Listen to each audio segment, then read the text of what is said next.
Hello, everyone. Very happy to be with you today from Central Oregon. We are enjoying our time with you all here today and during this feast. What a wonderful opportunity we have to experience these days together. We're here in the midst of the Feast of Tabernacles with so much imagery around us, beautiful scenery, happy faces. And I really appreciated that last song, even though it has a Day of Atonement theme. When you think about what all of this is working toward, to be at one with God, and we might see it a little bit dimly now, but that day is coming. And each year that we keep the feast, it's that much closer for each and every one of us. You know, I've been attending the Feast of Tabernacles since the mid-'70s, and I've heard many messages about what it's going to be like. I'm sure you have as well. Sometimes it's easier to relate to than others. We read in 1 Corinthians 15:50 that flesh and blood cannot inherit the kingdom of God. And we know that as being at one with God, we are going to be made out of spirit. What will that be like? How will people being changed from flesh to spirit get through each and every day? What will any given Tuesday in the kingdom of God look like for you and for me? It might be something you don't spend enough time wrapping your brain around. Today, I'd like to help us all try to wrap our minds around that concept. God often uses physical things to help us understand the spiritual, because he knows that our minds not being spiritual, initially, that's a heavy lift for us. So I started thinking of what kinds of things physically we could look at. And so today I would like to do that by taking a physical activity that we do every day and see if we can imagine, if we can, a little bit about our life in the spirit world. The sermon title today is Walking in the Spirit. How do you walk in the Spirit? What's that going to be like? Let's start by picturing in your mind all of God's people. The seventh trump, Christ returns, descends from heaven. All of God's people resurrected first, and then all those who are alive rise up and meet him in the air. You'll be flying. What will that be like? And then you come down to the earth and you're standing there, Christ on the Mount of Olives, all of God's people there in white robes. Let me ask you a question as you picture them in your minds. Do those robes have pockets? It's a practical question. But do they have pockets? As a spirit being, are you going to need pockets? What do you have in your pockets right now? You know, I think of trying to get to work each day, and I remember days going to work when I showed up without my wallet. You ever done that? You showed up, work, didn't have your wallet. You drove to work without a care in the world. Now that you're there, you're paranoid. I'm going to get pulled over. I got to go shopping after work. I don't have any money. I don't have any way to pay for anything. I mean, it has important documents that you need every day. We don't go away from home without certain things. I have this routine when I leave the house. Oh, there's the wallet. Oh, the keys, cell phone. I'm good. I can leave. What's it going to be like when that won't be something you even consider? You think, well, so what? I won't have a wallet. Did Jesus Christ need ID? Did he need a wallet? You know, when he needed money, he just had a fish spit it up. Not like he had to carry money. Turn over to Luke 1. Let's turn over to Luke 1. This is a story of Gabriel telling Zacharias that he's going to be a father. Now, Zacharias and Elizabeth have been praying for years to have a child, and here they are in their advanced age. They don't have any children. And the archangel Gabriel is going to tell him, you're going to get your wish. You're going to have a child. You're going to give birth to John the Baptist. What do you think Zacharias' response was? In verse 18 of Luke 1, and Zacharias said to the angel, how shall I know this? How do I know you're telling me the truth? Do you have any proof? Are you who you say you are? Zachariah is wondering if everything that he's been wondering is going to happen as he said it was. And as Gabriel being one of the archangels at the throne of God, he could have brought out his heavenly credentials and showed him and said, yep, I'm who I say I am. But what did Gabriel say? After Zacharias says, I'm an old man, my wife is advanced in years, how do I know this is going to happen? And the angel answered and said to him, I am Gabriel, who stands in the presence of God. And I was sent to speak to you and bring you these glad tidings. But behold, you will be mute. You will be mute and not able to speak until the day that these things take place, because you did not believe my words. You do not ask a spirit being for his ID. Not a good idea. So, if we're not going to need wallets, we're not going to need cash, what else?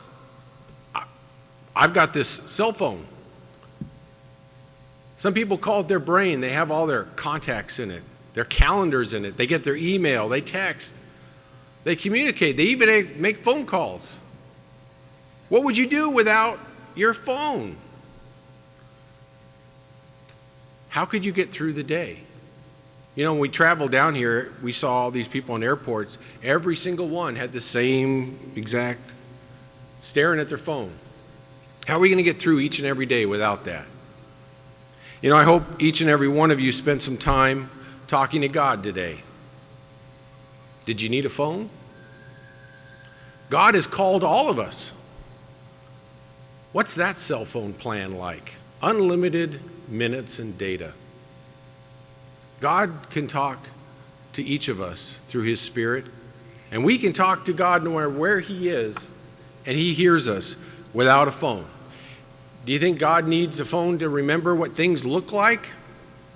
Do you think with a perfect memory, he's like, oh, I wish I would have taken a video of that Red Sea party, and that would have been really good to show at parties? I don't think so.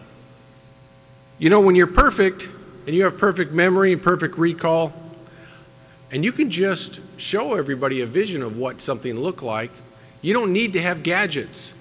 We have gadgets for everything. I think pockets are more important to men than women. My wife disagrees. I said, look, I couldn't get by the day without having pockets. And I started pulling things out, my wallet, my phone, my keys. I pulled out, at the time, I had a flash drive. I had a face mask, some miscellaneous things. I said, what do you got in your pockets? She says, this outfit doesn't have any pockets. I said, well, pockets are important to guys. But my wife has a purse. She has a big purse. She didn't bring the big purse here with her because she couldn't have got through security. But at home, she's got a big purse. And she has a lot of stuff in that purse. It has so much storage, it would make Noah envy. And she has in that every possible thing you could ever need. If we're at a home center and I'm trying to measure a cabinet, I know I can ask her and she'll pull out a tape measure. If I need a ruler, I know where to ask. If I need cards, not that I've needed cards any time, but cards, dice, crayons, anything to keep kids occupied. And even if you need to do minor surgery, she has all of those things as well. Will you need any of those things as a spirit being? Will you have to look for your purse before you leave somewhere? You think about that. How much time do we spend each and every day just getting ready to do the day that is ahead of us. From the showering to getting food together, getting dressed, and then finding those things that you've lost so you have them at work. That's a huge chunk of your day. What if all of that you just didn't have to worry about? You know, I've got these keys, and of course on traveling, it's a very small set of keys. I've got a big set of keys at home because I've got vehicles, I've got sheds. These keys here are just from the church hall. I've got 5 keys here just for our church hall, for one of our church halls. And without keys, how does life happen? You can't start your car. You can't get in and out of buildings. Turn over to John 20. John 20. John 20, verses 19 and 20. This is right after Jesus was resurrected. Now, of course, Jesus is definitely walking in the Spirit at this point. John chapter 20, starting in verse 19. And here it was, right after his resurrection. It was the first day of the week. And that very evening, while the disciples were together with the doors locked for fear of the Jews, they were afraid. Persecution, big time. Christ had just been crucified. And so they were locked up in their room. Did Jesus have keys? Did he need keys? It says here, Jesus came and stood among them. How did he get by the locked door? We don't know. He could have just magically had the door unlocked. He could have walked through the wall. He could have just appeared there. You see, those are physical limitations that we won't have to worry about anymore. I've got a key to my lawnmower at home. I won't have to mow the lawn ever again. If I want short lawn, I just make the lawn short. Tell the lawn not to grow. Tell the weeds not to grow. What would that be like? You know, we are obsessed in this culture with the idea of superheroes, people with powers. When Jesus was in the physical life, he knew a lot about walking in the Spirit. When he needed something, he knew where to go. The Spirit of God is such a powerful thing. And when you learn to use it, and when you are made from it, your life will have a different, completely different construct. Everything you take for granted now will be different. We like superheroes because they have a way of relating to us on a physical level. We have problems in this world. I mean, what a tragedy that's been going on in the news since we've been here. A local couple, one is being sought by the police, the other is dead. What a tragedy. This is the world we live in. Crime everywhere. And so we go to movies and we see our superheroes battling evil wherever they might be. Sometimes our superheroes are regular people that just have some clever tools and toys. You know, someone like Batman who's just got a utility belt full of gadgets. Then there are those that actually have some sort of supernatural powers, and they can even do more. But you notice they're all limited in some way, whether they're trying to protect their secret identity, or they might have some kind of a character flaw, or maybe their powers are limited in some ways. There's always something to balance out the fact that they are super. Even Superman, who doesn't seem to have any weakness at all, there's that pesky kryptonite. Jesus Christ has no kryptonite. There is nothing that limits God. And when you are walking in the Spirit, you're not going to have evil henchmen, supernatural, extraterrestrial, or any otherwise trying to plot your downfall. It's just going to be you with all of that power. What are you going to do with it? What are you going to do when you have the ability to do anything, what are you going to do with your time? You know, in the Northwest, we have a problem with homelessness. It's not just in the Northwest, it's all over the West Coast. And you would say, well, it's kind of everywhere. Well, more than half of the nation's homeless live on the West Coast. And of the 12 cities that have the most homelessness in the United States, 10 of them are out west. We see them everywhere, tents along the side of the road. A few years ago, before the problem really exploded, you'd see people with signs.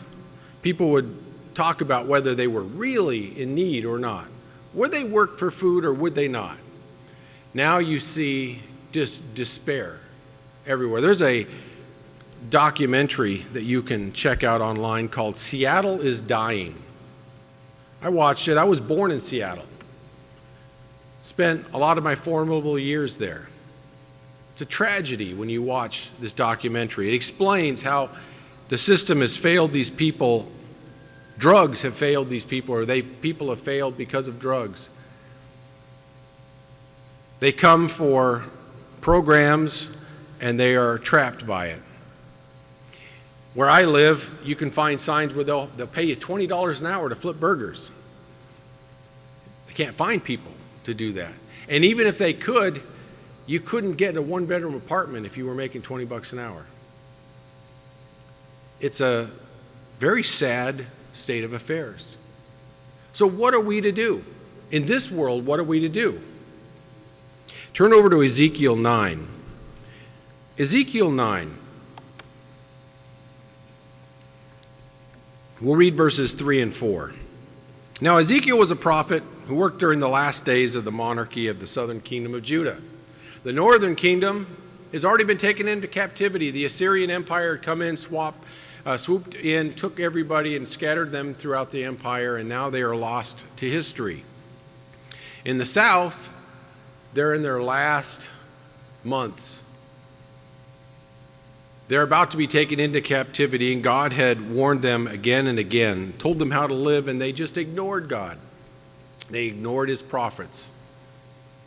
In Ezekiel 9, we read this: Now the glory of God of Israel had gone up from the cherub where it had been to the threshold of the temple, and he called to the man clothed with linen who had a writer's inkhorn at his side. Doesn't say if he had pockets, but he had a writer's inkhorn at his side.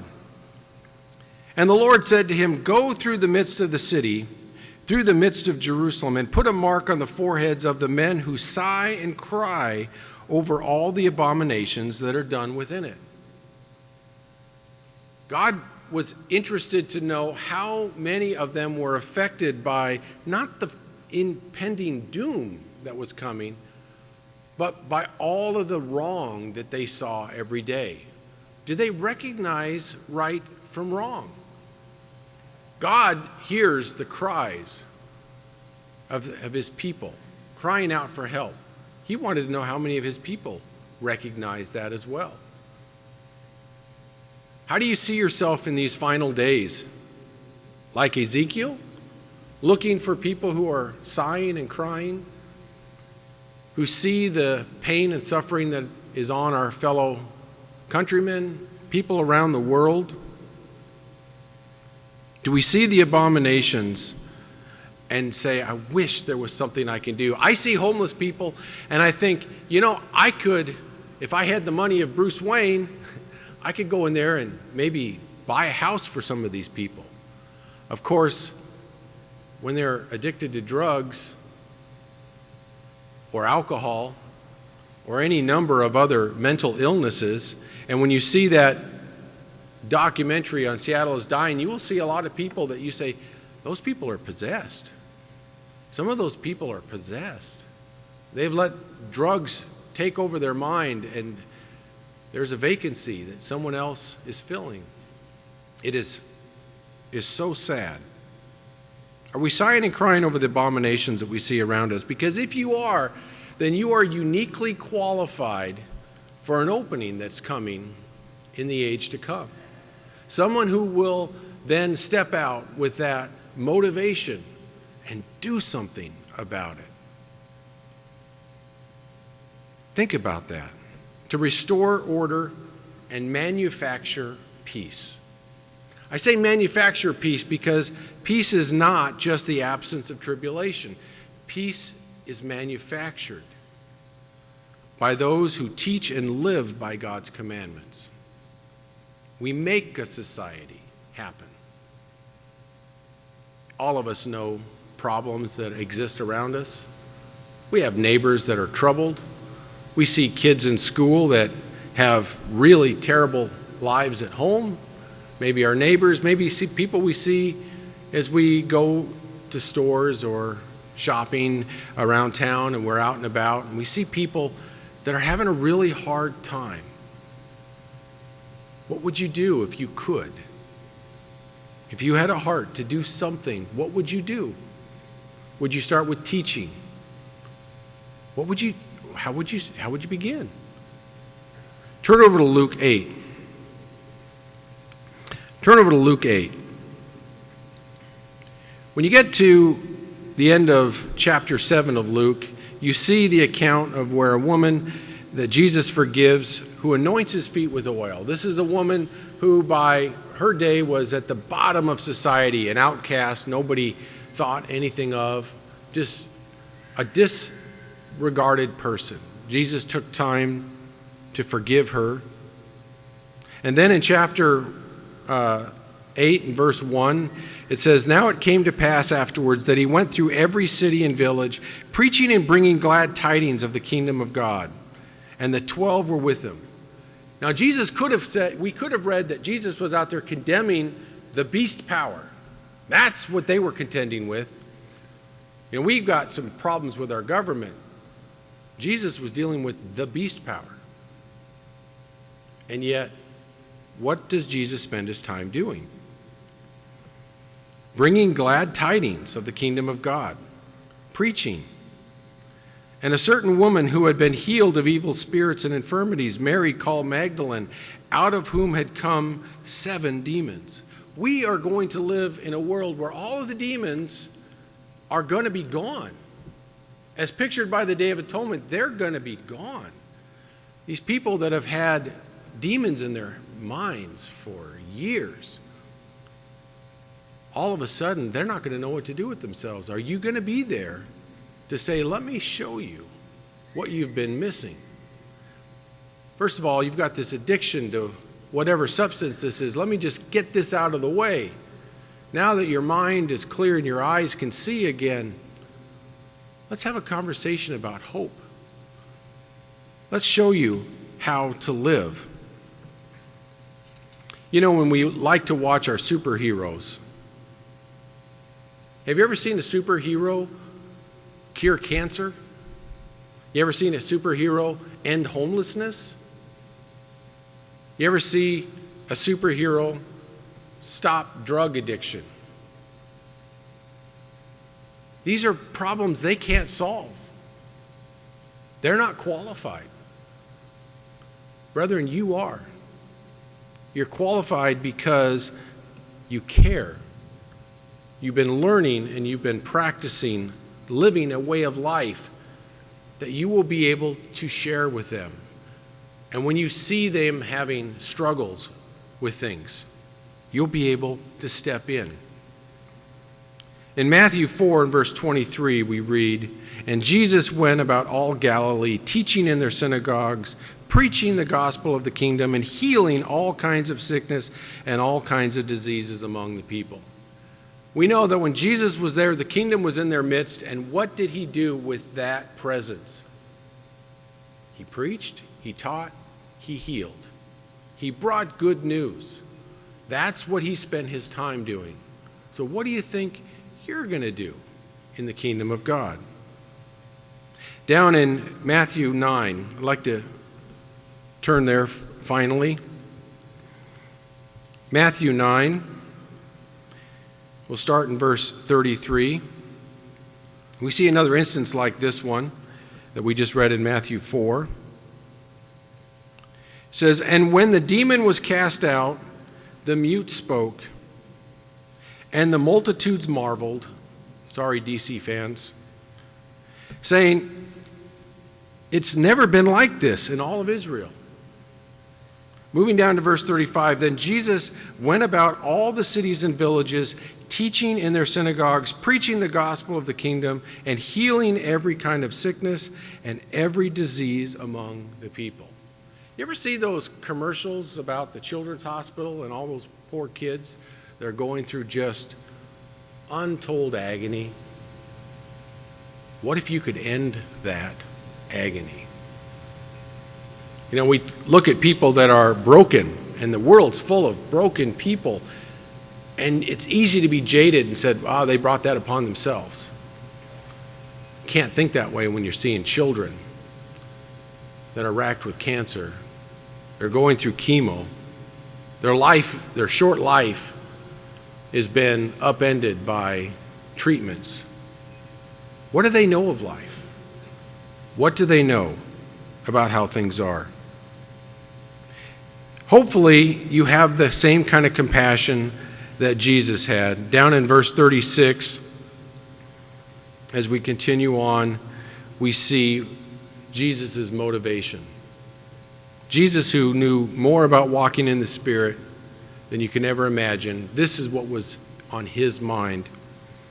When he saw the multitudes, he was moved with compassion. He was moved to compassion for them because they were weary and scattered like sheep having no shepherd. And then he said to his disciples, the harvest truly is plentiful, but the laborers are few. Therefore, pray the Lord of the harvest to send out laborers into his harvest.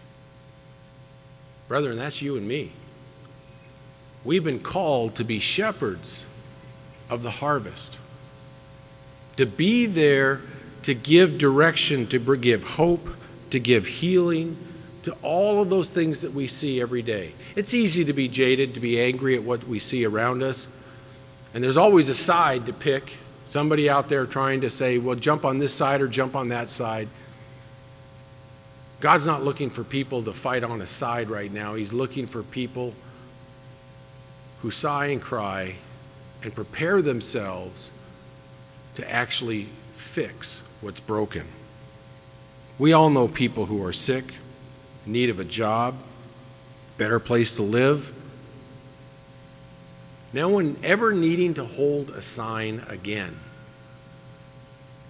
You see somebody and you can help them. And sometimes you get ideas that you probably shouldn't get. I was struck by some of the crazy drivers when we got here. We don't have those drivers up in Oregon the same down here. Guys that'll do 90 miles an hour through 4 lanes of traffic like they're at the Daytona Speedway. We don't have that up there. And I think, you know, if they spent a night in Mogadishu, they might feel differently about how they're driving.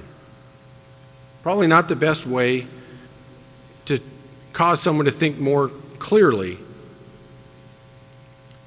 But we live in a time where there's not much we can do except to feel bad. Brethren, we are coming to a time when the imagery of a superhero who can rescue someone is not just a fable. It's not just a fairy tale. When you are walking in the Spirit, you will be able to do all those things. In this life, you can spend quite a bit of time preparing for that, wrapping your brain around, what am I going to do? What is my passion? What are the problems that I want to solve first? The world will be full of beings who can watch over, who can teach, who can protect.